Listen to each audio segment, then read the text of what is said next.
Yeah, yeah, yeah. Hey, yo, what up? It's me, Steve, here back at it one more time with a new video.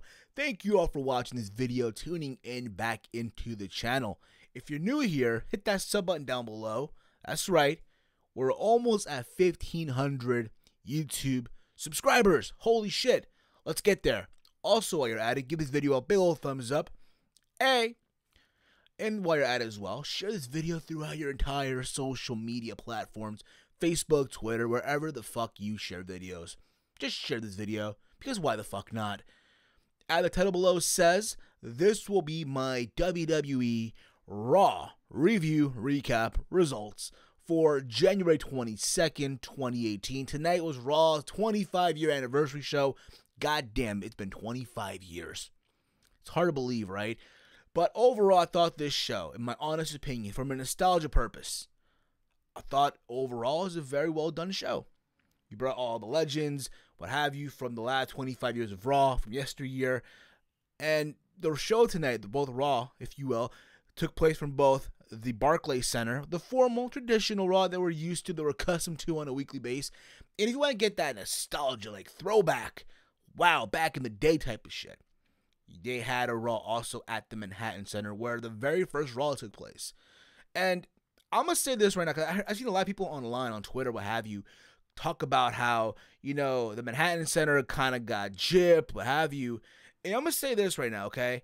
You got to understand, going into this, right, you kind of knew going in that they only cared about one building more than anything. That's the Barclays Center. That's what they always go to now. Whenever they come to New York, it's the Barclays Center, Brooklyn, New York. So all their eggs would be on that one location. Yeah, the Manhattan Center. You had a couple things here and there, but 9 times out of 10, if you went to the Manhattan Center for the nostalgia purpose and you were expecting more, you kind of got ripped off a little bit, you know? And I'm going to say this right now. For me, if I would have gone to this event, I probably 9 times out of 10 would have gone to the Manhattan Center. And I say that because I'm from New Jersey, okay? And for me, whenever I go to New York to a wrestling show and it's Ring of Honor, it's at the Manhattan Center at the Hammerstein Ballroom. And New York Penn Station, where they drop me off on the train, right? It's literally a block away from the Manhattan Center. If I would have had gone to Barclays Center, I would have gotten lost. Because me, with the subway, forget about it. I get lost. I'll tell you a quick little story. So, SummerSlam weekend 2016. I was coming back home from SummerSlam, and I'm taking the subway, and I got lost on the way back. It literally took me an hour or so just to get to Manhattan, to get on the train from NJ Transit and all that fun stuff. And just, again, a pain in the ass, all right? But that's nor here or there right now. But again, if I would have gone to this show tonight, I probably would have gone to the Manhattan Center. Just because it's close to just because it's close to Penn Station. All right, more than anything. But nonetheless, guys, give me thoughts down below in the comment thread. Your thoughts on the show, if you enjoyed it or not, or if not, on Twitter at HeelSteven, where I tweet throughout Raw, SmackDown Live, NXT, and pay-per-views, and all that fun stuff. So the show kicked off at the Barclays Center with Stephanie McMahon and Shane McMahon. They wanted to present a commemorative plaque to their father, Vince McMahon, who comes out. And they get this huge ovation, right? Because, again, 25 years, thank you, Vince, what have you. And Vince is like, this plaque looks cheap. Because it probably did feel cheap, even though they're like, oh, it's all mahogany and shit like that. And Vince is like, listen, I've done all this for you guys. You guys should be thanking me, right? If it wasn't for me, there would not be 25 years of Raw. Which, in a way, yeah, it's kind of true when you think about it, right? Out comes Stone Cold Steve Austin. The crowd goes insane, right? Because, again, it's Stone Cold Steve Austin, right? And it brings you back to memories how Stone Cold used to stun the shit of Vince McMahon back in the day, especially the first stunner in 97 was in Madison Square Garden, I believe. So you factor all that in, right? And Shane gets the first stun because Shane was there too with Stephanie McMahon, right? And, of course, Shane got stunned first because apparently for Vince, Shane is still in his prime, diving from one side of the ring to the other. And then it seems like it's Vince and Steve Austin. They're in the ring drinking beer. And Vince is drinking his beer like quick and done, quick and done, quick and done. Because, you know, he doesn't want to get stunned. And you know where all this is going. And eventually he gets stunned by Stone Cold Steve Austin. The crowd goes insane, goes crazy. And again, that whole nostalgia right there from back in the day. You think about it too, right? When you think of Monday Night Raw in the Attitude Era, it's obviously Stone Cold Steve Austin and Vince McMahon. The McMahon family versus Steve Austin, right? So I thought that overall was very well done. We then had Sasha Banks and Bayley and Mickie James and Asuka versus Absolutions, Mandy Rose, Sonya Deville, Alicia Fox, and Nia Jax. This match, for what it was a short match. Banks got the win for her team by locking in the bank statement on Alicia Fox. And then when this whole thing was done, right, you got like an impromptu Rumble match between Asuka and her team where she eliminated Mickie James, Bayley, and Sasha, giving people the idea that, oh, hey, Asuka could win the Rumble, the Women's Rumble, that is. And again, you want to do that as well because, again, it's the go-home show to the Royal Rumble as well, not just Raw 25, if you will.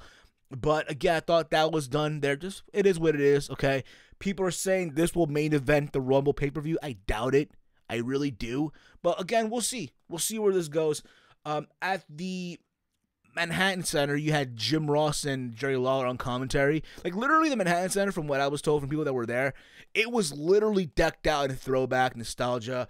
The Undertaker came out. He cut a promo about his legacy, talked about how everyone, fell victim to the Undertaker from Shawn Michaels, from Mick Foley, from even his own brother. You kind of get the idea, right? All these names that he's mentioned from the past. And now we're back at the very sacred place where it all began, and now everybody can rest in peace. It's kind of confusing because you wonder, okay, is he retired? Is he done? Like, yeah, in my eyes, he's retired, all right? In my eyes, he's done. He's retired. And it's now you're wondering what's going to happen. Because people were chanting one more match, one more match, one more match. I doubt that will happen, honestly. But we'll see what happens. Because, again, everyone thought for a minute, okay, he'll be at the Manhattan Center to kick off the show. Like he sort of was. And then he'll get back to the Barclays Center to take out John Cena or confront Roman Reigns, right? But that didn't even happen. So there goes that whole speculation. We had a backstage segment with Kurt Angle, with all the legend, the cameo between Jonathan Coachman, Harvey Whippleman, who at one time was a women's champion, by the way. Wow. The Brooklyn Brawler. Brother Love made a whole cameo as well. Got a huge pop, by the way. A huge, massive pop. Teddy Long, and then the Boogeyman, who handed a worm that was in his mouth to Jonathan Coachman. But again, overall, that was just there for what it was. We had a tribute to the former general managers as well, because we think of Monday Night Raw, of course you think of general managers, right? Come on, right? You had Eric Bischoff pop out there. You had William Regal. You had freaking John Laurinaitis. They even paid tribute to Daniel Bryan. I think I already mentioned Eric Bischoff already. A part of me honestly was waiting for Mike Adamle. Jeff Harvey. Remember Jeff Harvey? Holy crap, but no, that didn't come out. That didn't happen. Daniel Bryan comes out, start doing his whole yes thing. People go crazy for that. Got a massive pop. The Miz comes out, and he literally has a little stare-down confrontation with Daniel Bryan. People are already assuming, oh, Daniel Bryan and The Miz at WrestleMania.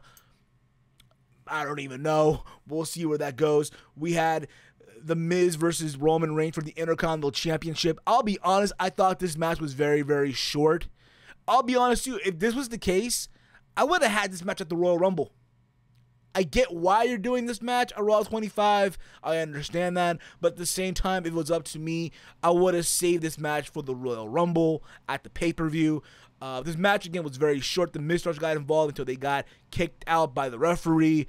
Somewhere in this match, I don't know how, there was an exposed turnbuckle where Roman Reigns goes head first, and then the Miz hit the skull-crushing finale for the 1, 2, 3. And the Miz is now the new Intercontinental Champion for the 8th time. The 8th time he is the Intercontinental Champion. Which, I said it before and I'll say it again. I don't think the Miz, at this point of his career, needs the Intercontinental title. I said this numerous times. If anything, I would have had this on the pay-per-view. Or if not, you know what? Have Miz win the Royal Rumble. Be that dark horse that you don't see coming. At this point, hey, I would not mind seeing another world title run of the Miz. I'm just saying, this Miz right here is way better than the Miz from 2011, leaps and bounds. But again, we'll see where this goes, honestly, here. We had a return of the Peep Show. That's right. The Peep Show made a return with guests Seth Rollins and Jason Jordan. And one thing about this that I thought was cool that, hey, we brought back the Peep Show and all you want, But what kind of got to me in a way, you didn't have Christian ask any questions at all. Not one question. So like, he introduced Rollins and Jason Jordan, right? And they're in the ring. They're sitting down. Rollins like, yeah, the peep show. Awesome to be here, Brooklyn. And then Jason Jordan interrupts the fuck out of him. And he gets booed. Of course he gets booed. Because he's Jason Jordan, right? And he's talking about how he wanted to thank his father for bringing all these legends. But people aren't even here. They're booing him. They're booing him. They're booing him. And at the end, he's like, oh, by the way, you know, my father doesn't suck, but people are saying that he sucks. Like, you know this is happening already. You know this is going to go down eventually. The heel turners are coming sooner than you think. Gets interrupted by the bar, and a fight broke out because apparently Cesaro and Sheamus were saying that, oh, it's not Kurt Angle that sucks, it's you that sucks. And again, Jason Jordan couldn't control himself. He's the sensitive type of the group, and he ends up attacking the bar, which caused Rollins, by obligation here, to help out his tag team partner, even though he didn't want to, and all this, right? And somewhere in this whole thing, there's a double team attempt by Rollins and Jason Jordan, which Cesaro missed, or he ducked out of the way, and Rollins hits Jason Jordan from a springboard knee that he usually does, and people are speculating, oh, can Jason Jordan and Rollins get on the same page? I don't fucking know. But I'll be, like I said before, and I'll say it again here, out of both tag title matches coming up at the Royal Rumble, I look more forward to Benjamin and Gable versus the Usos than 2 out of 3 Falls match. That's just me, of course, take it for what it's worth. We had an appearance by Alexa Bliss backstage, being interviewed, talking about how she's a goddess, she's the dominant champion. Interrupted by Charlotte. They're talking back and forth. They bring out, you know, Ric Flair. They start wooing. Awesome. I'll be real with you. A part of me thought, hey, maybe, just maybe, they will have an impromptu match at the Rumble. You think about it, right? There isn't a Raw Women's Championship match, nor is there a SmackDown Women's Championship match at the Royal Rumble. I'd say, why the hell not have a rematch from Survivor Series, Alexa Bliss versus Charlotte? Because why not, right, at this point in juncture, right? They're not defending their titles. I thought they would have. I thought we would have seen Asuka versus Alexa at the Royal Rumble. But no, she's at but actually, no, Asuka's in the Rumble match. I thought we would have seen Ruby Riott versus, you know, Charlotte. But no, not even that either. Even though Ruby Riott on SmackDown Live has a win over Charlotte. Y'all forget about that? But again, it is what it is at this point in juncture. We'll see if they even do that. I doubt it. We had a Bray Wyatt versus Matt Hardy match at the Manhattan Center, which I thought made sense because, again, I feel like people would have appreciated that character of Matt Hardy now at the Manhattan Center. People are trying to delete. The match was random for what it was, but Bray Wyatt got the win with Sister Abigail. So Bray Wyatt finally wins the match again after how long? You mean to tell me you could not have done this at the Royal Rumble? I'm just saying, okay? We then get a tribute to the female trailblazers, women from the past, from WWE, from the 25-year, the legends, they call it, the legendary women, if you will. They brought out the Bella Twins. They brought out Maurice, who was pregnant. Lillian Garcia, Maria Kanellis was also pregnant. They brought out Jacqueline, Kelly, Michelle McCool. And then they brought out Tori Wilson, Terry Runnels, who can still get it, if you will. And then they brought out Trish Stratus. Some of these women will probably be in the Rumble match for the women's match, if you will, but we'll see. Again, I thought that was cool for what it was. There was also backstage like a poker segment in the APA. You had a cameo of MVP. You had Ted DiBiase, just to name a few. They had some of the SmackDown guys also backstage as well throughout the show also. But again, I thought that was cool, funny, if you will. Chris Jericho appeared backstage with a segment with Elias as Jericho played a song because Elias is now wearing a scarf. And literally all of this where Jericho put Elias on the list and called him a stupid idiot. That was the one cameo. And it also was crazy too. Jericho was wearing an Alpha Club shirt from his New Japan, feud with Kenny Omega. Who to say? Hey, listen, I don't think Jericho's back necessarily. I think just a one appearance and that's it. It made a lot of sense, too, if he's not really committed back to WWE, to not have him out there in the ring and shit like that. But again, it was what it was. It was cool to see Jericho back in this one little segment, even though he was wearing an Alpha Club shirt, which was cool, too. But hey, we'll see where that goes. We had Elias in the ring playing a song, in the ring, insulted celebrity star Jimmy Fallon. He insulted, Chris Jericho, The Rock, Undertaker. Just, you kind of get the idea, insulting all these legends. And for a minute, I thought The Rock was going to come out. I literally thought The Rock was going to come out. Gets interrupted by John Cena with the crowd chanting, John Cena sucks. Typical New York crowd, right? Would not be a Raw 25 in New York without the crowd chanting, John Cena sucks, if you get what I'm saying. All this, there's a brawl between both Cena and Elias. Elias, to my surprise, got the upper hand. He low blows John Cena and then smashes him with the guitar. It hits him with the drift away. And he walks out like nothing happened. And I'll say this right now. You know where this is going. You have to be dumb as hell to not see where this is going. At the Royal Rumble, I'm calling it right now, John Cena will eliminate Elias. Or if not, he'll eliminate Elias and eliminate himself. And this, in my opinion, and take it for what it's worth, we're building up to a match at WrestleMania between Elias and John Cena. Even though, everyone probably thought it would be Samoa Joe, but we don't know how long. We don't know how long will Joe be out for. So this is a good plan B, in my honest opinion. Hey, here's someone, Elias, in his first potential Mania match against a 16-time world champion. And yes, you know what? He'll probably lose at WrestleMania. It is what it is. Or if not, if anything, you'll do a match at Fastlane, right? At the Raw pay-per-view after the Royal Rumble, where probably Elias will win that and Cena wins at Mania. But we'll see where this goes. Again, I'm open to it. I don't mind it, to be honest. Okay? That's just me keeping it real with you guys right now.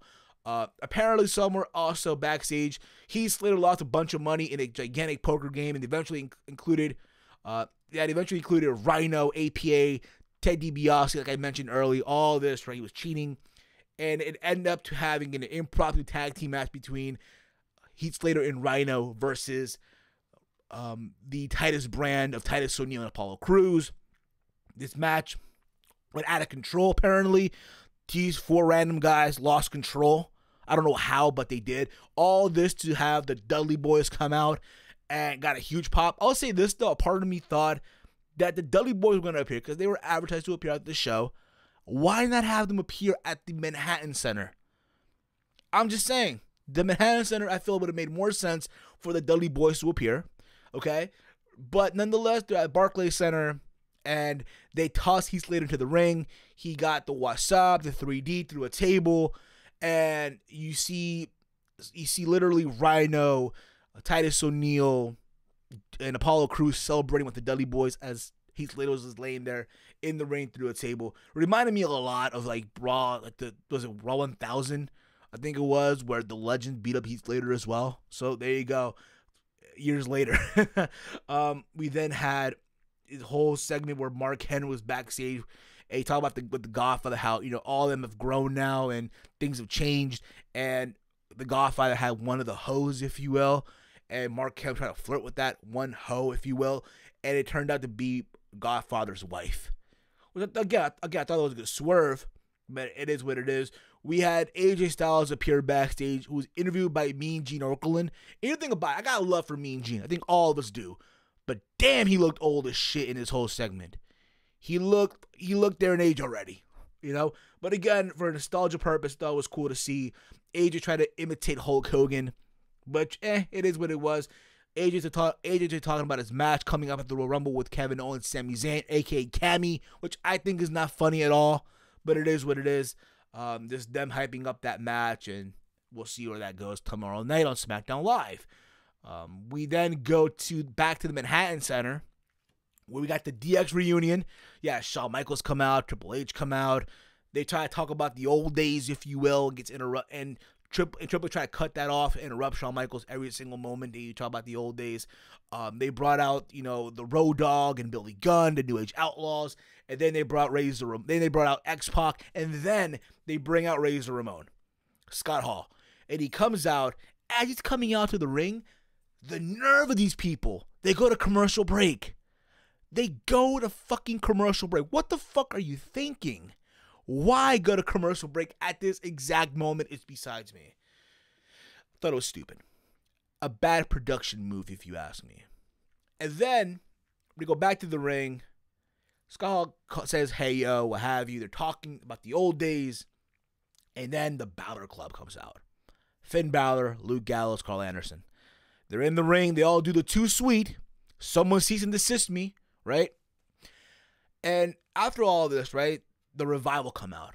And we have an impromptu tag team match between the Revival and Gallows and Anderson. And here's my thing with this match, okay? I feel like it was a complete letdown. And I say that because I remember last week, the Revival were on the mic, and they're talking about they're not sports entertainers, they're pro wrestlers, and how they're going to beat up a legendary tag team.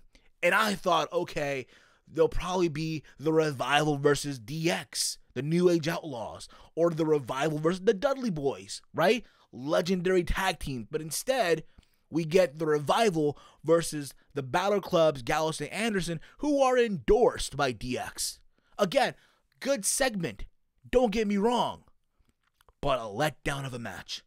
And people are saying, oh, the Revival are now buried. I don't think so. I think if anything right now, again, this whole show was nostalgia purpose only. So in my eyes, this gets a pass. Now, if this keeps on happening every single week, then you can make that whole argument of them getting buried. But I don't think they're buried right now. But that's just my take on that. We then got the final segment of the show. We had Kurt Angle with all the legends, with everyone from the locker room area surrounding the ring to bring out Brock Lesnar, Braun Strowman, and Kane. They had their final confrontation in the ring before the Royal Rumble and their Universal Championship match. Literally, you had Kane come out, Braun come out, Paul Heyman comes out, introduces Brock Lesnar as the reigning, defending, undisputed Universal Champion of the world, what have you, the Beast.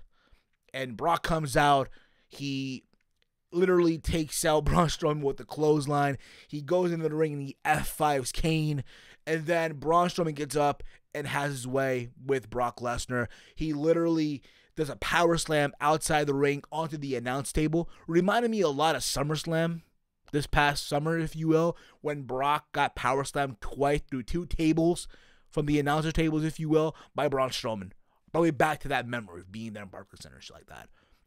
But again, all of this to hype up who could probably win between Braun and Kane.